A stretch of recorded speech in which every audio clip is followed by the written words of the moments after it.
주식시장에는 정말 다양한 종목들이 있습니다.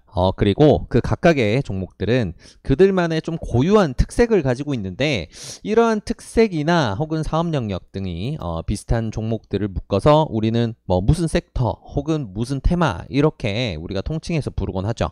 자, 오늘 다뤄볼 녀석은 요즘 특히 재밌는 파동이 나오고 있는 녀석 중에 하나인데, 우리가 흔히 중국주라고 부르는 종목입니다. 가치 투자의 함정이 도사리고 있는 중국주는 파동이 나오는 시기가 아니면 정말 재미없는 종목으로 유명한데요. 알고 대응하지 않으면 함정에 빠질 수 있는 종목, 바로 컬러레이입니다.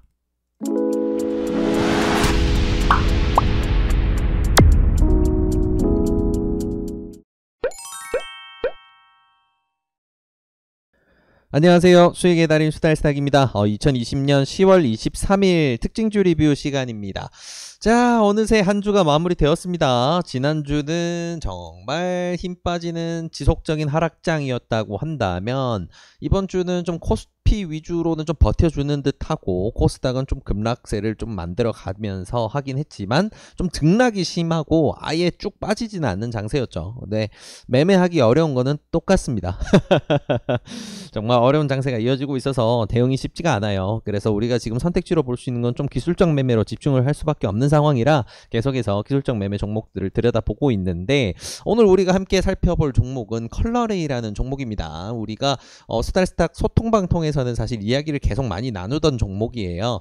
일단은 앞에 이제 서두에서도 말씀을 드렸지만, 이 녀석은 우리가 중국주라고 부르는 종목 중에 하나입니다. 왜 그렇게 부르냐면 회사 내용을 보면 알 수가 있어요. 보면 2013년에 해외 상장을 목적으로 설립된 홍콩 지주 회사로부터 실질 영업자에서의 저장 컬러레이의 지분을 100% 소유하고 있다 해서 중국 회사입니다.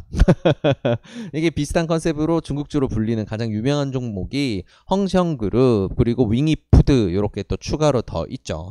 자, 이 녀석들은 좀 특징이 있는데, 아까 제가 가치 투자의 함정이 도사리고 있다라고 말씀을 드렸는데, 그게 왜 그러냐면 이 친구를 재무제표로 열어보게 되면 되게 맛있어 보여. 왜냐면 일단 PBR 자체도 항상 1보다 낮고요.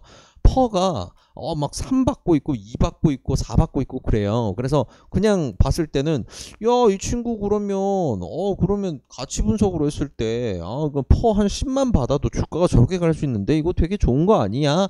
라고 생각하실 수 있어요. 이게 주식 초심자분들이 빠질 수 있는 가장 큰 오류인데, 이 녀석이 퍼 10을 받는 적은 없었습니다.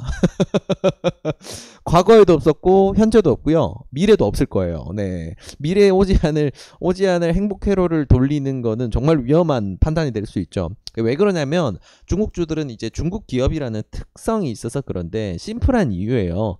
중국 기업에 대한 신뢰도가 굉장히 낮습니다. 기업이 보여주는 이런 퍼포먼스들에 대한 신뢰도가 굉장히 낮아요. 왜 그러냐면 주식을 오래 하셨다던가 아니면 기업들에 대해서 오래전부터 관심이 있으셨던 분들은 아시겠지만, 중국 기업들 같은 경우에는 재무제표 조작이나 이런 게 굉장히 심합니다. 그래서 뭔가 실적이 잘 나왔다라고 하더라도 신뢰도가 높지 않다 보니까 투자 심리가 살아나지 않는 것도 있고요. 그리고 추가적으로 해서 중국 같은 경우에는 몇 번이나 이미 걸렸었죠. 국가의 제조 지수인 이제 PMI 지수를 조작한다던가 자기네들 경제 성장률을 조작한다던가 이런 부분들 이미 몇 번이나 걸렸었습니다. 전례가 있어요. 그래서 중국 기업이다라고 하면 아무래도 좀 이렇게 신뢰도가 크게 떨어지다 보니까 투자자들은 전통적으로 이 중국주 같은 경우에는 저퍼를 받습니다. 굉장히 낮은 평가를 받아요. 그래서 절대 가치 투자로 접근하지 마세요. 내가 만약에 이제 매매를 하다가 물렸다라고 했을 때 PER 이거밖에 안 되는데 뭐 이슈 하나 붙고 뭐 매출 성장하면 PER 10 받으면 끝나지라고 할 수 있는데, 그 시기가 언제 올 줄 모릅니다. 과거에도 없었고 현재까지 없어요. 한 번도 없었어요. 아시겠죠? 그래서 이거는 이제 이런 특색들, 이 중국주라는 특색이 이런 게 있구나라는 거 꼭 기억하셔야 되는 포인트고요. 그래서 반드시 기술적 매매로만 다뤄야 된다는 거 기억하시면 좋을 것 같습니다. 자, 그러면 컬러레이 요 녀석 우리가 다뤄볼 텐데, 평소에 굉장히 재미없다라고 말씀드렸는데 우연의 일치인지 모르겠지만 지금은 굉장히 재밌는 구간을 지나고 있죠. 오랜만에 만들고 있던 박스권 상단까지 밀어올리고, 우리가 흔히 이제 매집주라고 표현을 할 때 만드는 이제 그런 종목들의 차트와 굉장히 비슷해요.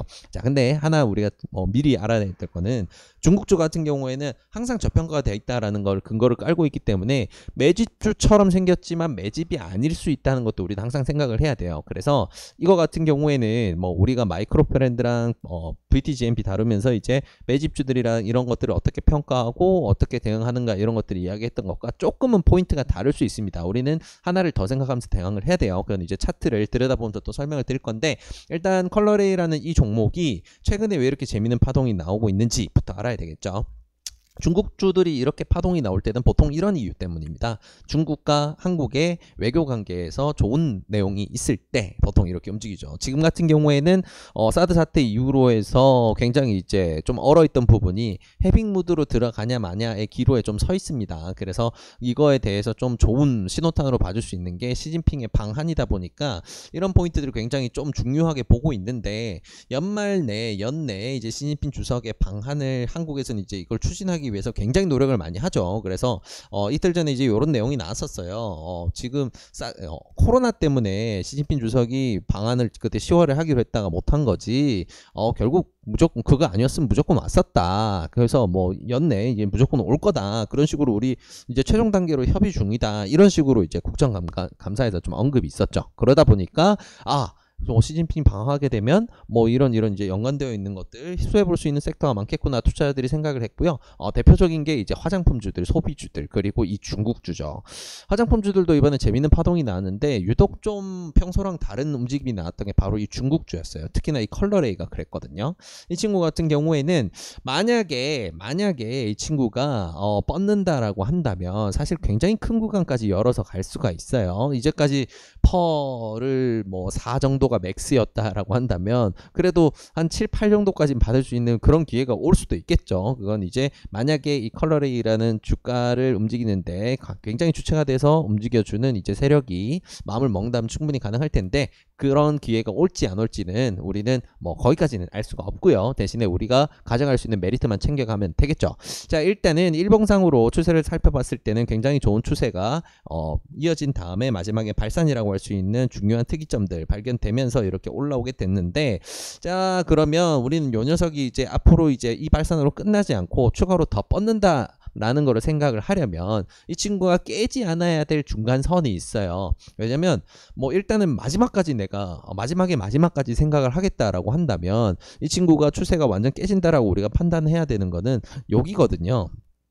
1,600원이에요. 근데 여기까지 지금 사서 버티면 만약에라도 내 예상이 틀렸을 때는 박살이 납니다. 그죠? 그래서 이거는 우리가 지금 활용할 수 있는 선이 아니에요. 우리가 활용할 수 있는 생명선이라고 보긴 힘들고요. 그래서 우리는 구간 내에서 일단은 대응을 하고 관망을 하는 식으로 기술적 매매로 대응을 한다는 거 기억하시면 좋을 것 같아요. 일단 일봉상에서 보이는 이 친구가 이번 발상 구간에 접어들었기 때문에 이 친구가 발상 구간이 멈추지 않고 이어간다라고 생각을 하려면 가장 중요한 맥점은 바로 1880원 부분입니다. 1차로 강하게 지지해주는 구간이요. 그래서 앞서 박스를 만들어서 이 친구가 매집을 준비하고 있을 때 만들어놨던 박스 최상단이 결국은 발산이 일어나고 나서 그 뒤에 2차 파동, 3차 파동이 나오기 위해서는 반드시 지켜줘야 되는 중간선이라고 보시면 돼요. 그래서 이 친구 같은 경우에는 당분간 1880원 깨지면 나는 일단 무조건 대피해야 되겠다. 나는 일단 무조건 대피한다 라는 생각 가지시면 좋고요. 만약에 이걸 이탈을 했을 경우에는 우리가 다음으로 생각해 봐야 될 거는 좀 더 가까이 잡아야 돼요. 결국 1,800원입니다. 마지막으로 우리가 좀 버틴다라고 하더라도 한 1,800원까지만 본다. 만약에 이 구간까지 못 버텨주면 내 관심 종목에서 지우겠다라는 생각으로 보시면 좋을 것 같아요. 그래서 개인적으로 가장 기회를 준다면 매수하고 싶은 포인트는 1,900원에 가까운 구간에서 매수를 해서 손절선을 이제 1,800원 정도로 이제 잡아서 대응을 한다라는 식으로 대응을 하면 그래도 굉장히 괜찮겠죠. 그래서 이런 식으로 대응을 하면 가장 베스트인데요. 자, 이게 이런 추세를 줄지는 모르겠습니다. 일단 분봉상으로 재밌는 포인트 좀 찝어 볼게요. 자, 분봉상으로 이틀 전부터 어제 오늘까지 이어지는 이렇게 재밌는 구간 지나고 있는데, 보통 이렇게 한번 급등을 하고 나면 앞에 이제 쌓여있던 물량들이 익절 차익 실현 물량들이 튀어나오면서 이렇게 막 수직으로 올라가지 않고 이렇게 좋은 뉴스가 있더라도 이렇게 흔들면서 올라가죠. 이렇게 올라가는데 이 친구 같은 경우에는 지금 올라오는 과정에서 가장 중요하게 올리는 과정에서 정말 어려운 구간들이 있었어요. 뭐였냐면 지금 여기 구간, 여기 우리가 볼 수 있는 여기 구간, 이 거래량이 터졌던 이 봉, 여기까지는 사실 거래량이 별로 있지도 않은 상태에서 올린 상황이었습니다. 이런 상황이라면 사실 언제든지 빠질 수 있어요. 그게 어디냐면 지금 1,900원 구간이거든요. 자, 1,900원 구간은 어디냐? 지금 우리가 표시해 놨던 거죠. 앞에 박스권을 돌파를 하는 구간입니다. 굉장히 중요한 구간이죠. 여기를 돌파를 하느냐 마느냐가 달린 상황인데, 요 다음 봉이 굉장히 재밌습니다. 여기를 우리가 보던 여기를 다시 당겨서 보게 되면요, 여기를 돌파를 하는 봉에서 당연히 매도가 엄청 나오겠죠. 이제까지 여기를 뚫은 적이 없으니까, 근 반년이 넘도록 거의 1년에 가까운 시간 동안 뚫지를 못했던 구간이니까 당연히 여기가 최고점이다 생각하고 매도가 엄청 나왔습니다. 실제로 거래량을 보게 되면 굉장히 많이 터졌죠. 거래량이 이렇게 빵 터져줬는데 좀 밀리는 척 하더니 다시금 시원하게 밀어 올립니다. 거래량이 이번에도 그렇게 많지는 않아요. 근데 굉장히 좀 쉽게 밀어 올립니다. 그러다가 그 다음에 또 거래량이 이렇게 특이점이라고 할 수 있는 수준으로 빵 터졌는데, 거기서도 또 이렇게 버티죠. 그리고 여기서 우리가 좀 재밌게 이건 무언가 개입이 되고 있다라고 확신할 수 있는 포인트는 바로 여기서 나옵니다. 이 친구 같은 경우에는 최대 거래량이 터졌던 바로 이 봉이 완벽하게 매수봉으로 터졌어요. 그러면 이 친구 같은 경우에는 뚫기 어렵고 매도 거래량이 터졌는데 받쳤던 이 봉, 여기서부터 해서 이 봉이 시작되는 이 구간 같은 경우에는 앞으로 당분간은 상향 추세를 유지를 하려면 깨트렸을 때 굉장히 좀 타격을 입을 수 있는 선으로 우리가 볼 수가 있어요. 그래서 이 친구 두 선은 우리가 지금 다시 밑으로 내려왔을 때는 이 구간은 굉장히 좀 중요한 지지 구간이다라는 거 생각해 볼 수 있을 것 같고요. 실제로 오늘 같은 경우에는 이 사이에 한번 왔다 가긴 했지만 바로 회복한다든가 이쪽에 굉장히 좀 강하게 반응하는 모습을 보여주죠. 그래서 이 친구 같은 경우에는 이 두 구간을 굉장히 좀 중요하게 봐야 된다라는 거 생각하시면 좋을 것 같고요. 그래서 이 친구를 이렇게 표시를 해볼 수가 있는데, 우리는 일봉상으로 일단 한번 체크를 해봤던 것처럼 윗구간에서 이제 이번 구간으로 들어오기 전에 가장 이제 중요한 박스권 상단이었던 1,900원 선을 뚫어 올리는 가장 이제 바로 밑호가 1,980원 정도를 요거를 0점을 조정해서 우리가 대응해야 될 최종 손절선으로 생각하면 가장 좋을 것 같아요. 자, 그러면 일단은 지지가 굉장히 강하게 들어오는 구간은 요 구간이라고 볼 수 있겠고, 결국 우리가 손절선을 여기로 잡는다, 손절선을 1880원으로 맥스를 잡는다라고 했을 때 우리가 매수를 대응하기 가장 좋은 구간도 바로 여기입니다. 보통 우리가 이렇게 가격 대응하기 좋은 가격대를 잡으면 보통 이제 중단부터 하단으로 잡으라고 제가 안내를 드리죠. 근데 이 친구는 여기까지 올지 안 올지는 사실 조금 생각해 보기가 쉽진 않아요. 왜냐면 오늘 한번 이미 테스트를 했거든요. 어제 같은 경우에는 바로 날리기에는 윗매물대가 워낙 두꺼운 구간을 지나고 있으니까 하루 정도 이제 눌러주고 상승 구간 내에서 또 매집 패턴을 만든다라고 한다면 이 친구는 좀 쉬어가는 기간이 필요하거든요. 그래서 어제 같은 경우에는 뭐 정상적인 수준으로 뉴스에 맞춰서 시황 매매 들어온 자금으로 이런 파동이 나왔다가 사그라졌고요. 메인 자금은 빠져나가지 않았다라는 가정을 했을 때 이 친구는 그래도 월요일에 바로 시초가부터 해서 날린다던가 요런 흐름이 나오지는 않고 조금은 한 번 더 눌러줄 가능성을 우리가 좀 더 열어서 보면 좋을 것 같습니다. 자, 그래서 우리는 매수 타점을 어떻게 잡아야 되느냐? 심플합니다. 지금 우리가 잡아놓은 가격대에서 이번에는 윗구간에서 좀 잡아야 돼요. 이 박스가 뭐 보기만큼 그렇게 엄청나게 크진 않거든요. 그래서 어떻게 매수 대응을 하느냐? 매수를 안 주면 안 사면 됩니다. 매수를 안 주면 안 사고요. 그냥 장중에 대응하실 수 있는 분들은 대응을 하시고, 그 외 분들 같은 경우에는 다른 종목도 좋은 종목 정말 많아요. 그래서 이번에는 처음으로 종가 기준으로 해서 1차 매수를 하셔라라는 말씀을 안 드립니다. 1차 매수 같은 경우에는 요 밑에서 하세요. 네, 1980원을 1차 매수로 잡으시는 게 가장 좋고요. 1970원에 가장 가까운 구간 1980원 정도에서 1차 매수를 하시는 거고요.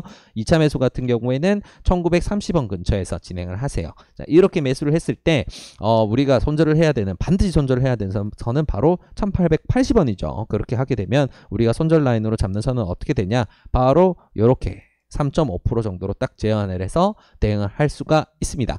자, 평소랑 제가 이렇게 드리는 게 다른 이유가요.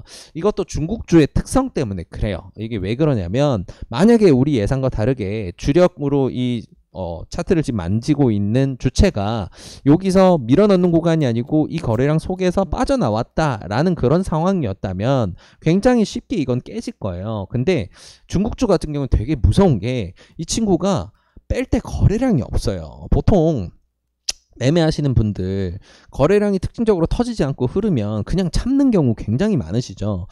중국주는 그렇게 하면 큰일 납니다. 이 친구는 앞에 사례들 보시다시피 이렇게 올려놨던 걸 이렇게 뺐는데 거래량 얼마 쓰지도 않아요. 그 앞에도 보이시죠? 이런 봉들 그냥 보면 17%를 올렸던 봉이에요. 근데 이 친구 빼면서 거래량이 하나도 없어요. 하나도 없어요. 그러면 잘못하게 되면 어떻게 되느냐? 거래량 없이 뺐다고 해서 그냥 버텼다가는 다음 파동 나올 때까지 나는 기약을 할 수 없는 시간까지 물릴 수가 있습니다. 그래서 이 친구는 거래량이 없어도 줄줄 잘 흐릅니다. 여기 구간 더 특히 잘 보이죠. 여기 이렇게 멋진 파동 거래량 실어서 만들어 놓고 거래량 하나도 없이 이걸 다 빼요. 그래서 이 친구 같은 경우에는 갈 거면 어차피 가격 지지를 해주면서 갈 거니까 우리는 뭐 가격을 주는 걸 아래에서 줄 거라고 대응을 하는 겁니다. 그래서 거래량 같은 경우에 너무 집착을 하지 마시고 이번에는 가격으로 좀 철저히 대응을 하셨으면 좋겠어요. 뭐 개인적인 관점에서 뭐 평소 하던 대로 말씀을 드리자면 이 친구 같은 경우에는 월요일 시작하고 나서 이 2,000원 선을 안 깨고 날아갈 가능성도 굉장히 많습니다. 근데 그러면 그냥 우리 거 아닌 거예요. 편하게 생각하시고요. 우리가 잡아야 되는 선은 이쪽으로 중국주의 특성을 고려를 해서 거래량 없이도 얼마든지 많이 뺄 수 있는 녀석이니까 그런 등락이 거래량 없이 발생한다는 것들 감안을 해서 우리는 여기 밑에서 잡아서 손절 기준을 그러니까 나의 평단 관리를 한다라는 거 꼭 기억하시면 좋을 것 같습니다. 자, 그래서 이 친구를 나는 언제 익절을 하느냐? 언제나 똑같습니다. 특징적인 거래량이라고 할 수 있는 거래량이 분봉상 터지거나 최근에 만들어놨던 거래량 보이시죠? 3분봉상 약 120만 주 정도 되거든요. 이 정도 거래량이 상방으로 터지거나 혹은 수익이 4%, 5%, 6% 정도 된다라고 하면 익절 대응 시작하시면 되고요. 익절 대응을 내가 분할해서 하고 있었는데 갑자기 밀려서 내가 본전이 됐다. 그럼 어떻게 하면 되느냐? 일단 다 매도를 해버리시면 됩니다. 그리고 관망하시다가 또 구간을 주면 또 공략하시면 돼요. 간단하죠? 자, 그래서 오늘 컬러레이라는 종목 한번 쭉 살펴봤습니다. 이 내용들을 바탕으로 해서 굉장히 좀 재밌는 결과 있으셨으면 좋겠는데 일단은 정리를 딱 하고 마무리를 하도록 하겠습니다. 자, 일단 컬러레이라는 종목은 대표적인 중국주입니다. 중국주로 굉장히 주요한 종목은 컬러레이와 헝시영그룹 그리고 윙이푸드 이렇게 세 가지 정도로 우리가 꼽아볼 수 있는데 이 친구들은 영원히 굉장히 저평가를 받고 있습니다. 퍼가 낮아 보여서 가치 투자로 접근한다. 이런 함정에 절대 빠지지 마세요. 과거에도 저평가했고 현재도 저평가. 그러면 미래도 저평가겠죠. 네, 이런 부분. 중국주가 이런 저평가를 받는 거는 그냥 아직 시장에 부각이 안 됐고 이런 개념이 아니고 신뢰도의 문제입니다. 투자자들이 가지고 있는 신뢰도의 문제이기 때문에 개선된다는 게 쉽지가 않아요. 그런 부분이 있기 때문에 절대 가치 투자로는 접근하지 마시고 철저히 기술적 매매로 접근을 해야 된다는 거 기억하시면 좋을 것 같고요. 분봉으로 봤을 때 우리가 어떻게 대응을 하느냐, 이 친구가 급등 구간 이후에 눌림을 주고 다시금 상승이 발생을 한다라고 했을 때는 절대 깨지 말아야 될 선으로 우리가 1차로 보는 거는 1880원 선입니다. 그래서 이 구간을 이탈할 때 우리가 반드시 손절을 한다 계획을 세우는 게 굉장히 중요할 것 같고요. 자, 그래서 우리가 매수 대응 같은 경우에는 이번에는 좀 재미지게도 1차 매수를 무조건 시초가에 하는 게 아니고 요 밑에서 합니다. 왜냐면 이 친구는 거래량 없이도 주가를 얼마든지 뺄 수 있는 녀석이니까. 그래서 우리의 1차 매수는 1970원에 가장 가까운 한 1980원 정도에서 1차 매수, 2차 매수 같은 경우에 1930원에 가장 가까운 구간에서 2차 매수 이렇게 해서 평단을 1950원 정도로 맞춘 다음에 우리가 손절선을 1883원 정도로 1880원 정도로 잡아서 약 3.5% 이상 손실을 보지 않고 이 구간을 공략한다라는 전략으로 대응을 한다는 거 기억하시면 좋을 것 같습니다. 자, 그래서 이 컬러레이뿐만 아니고 중국주들 다른 종목들도 이제 화장품 종목들처럼 튈 때 무섭게 튀어요. 그래서 재밌게 가져놓을 수 있는 부분도 있는데 원칙은 꼭 지켜야 된다는 거 꼭 기억하셔서 좋은 결과 있으시기를 진심으로 바라겠습니다. 이 영상이 도움이 되셨다면 구독과 좋아요를 통해서 저희 수달싹을 응원해 주시기 바랍니다. 감사합니다.